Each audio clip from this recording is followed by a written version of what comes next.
Ал балалар, мен сендерді бүгін мына оңтүстік Қазақстан облысының Созақ деген ауданында Баба Ата деген ауылына алып келдім.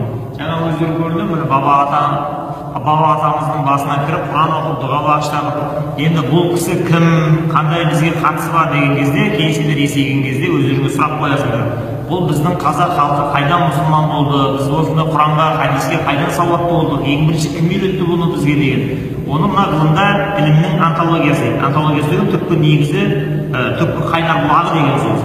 Енді оны насабнама деген мынандай ғылым бар қазір. Насабнама деген қожалардың шежіресі деген сөз. Қожалардың шежіресі деген сөз ең бірінші мына пайғамбарымыздың жанындағы жүрген сахабалар осында келеді дағыны, сол өздерінің шежірелерін кімнен кім туды, сондай әулетті таратып отырады. Түсіндіңдер ғой, иә?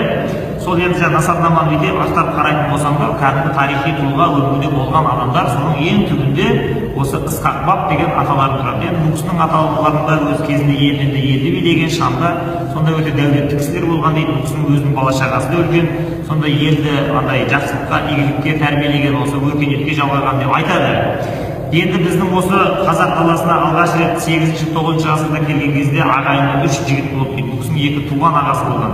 Біреуі Абдул-Азиз, біреуі Абдул-Жәлил деген. Енді ол 2 ағасы кейін соғыста шейіт болып, мына қазіргі Қызылорда облысы Сырбойы дейді, сол жерде Жаңақорған деген жерде ол кісілердің мазарлары бар.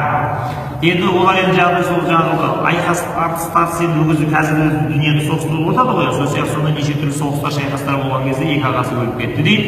Сонда мына Ысқақ баб аталарың бар ғой осы жатқан.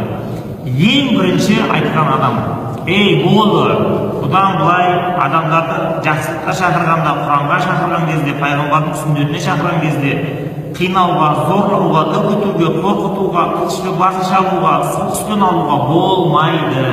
Егер дін тарайтын болса, бұл тек көркем мінез құлықпен, тазалықпен, хикметпен, аңыз әңгімелермен, сондай хикметтермен, көкірек көзі ашылған осындай ілім ладынмен тарауы керек деп айтты.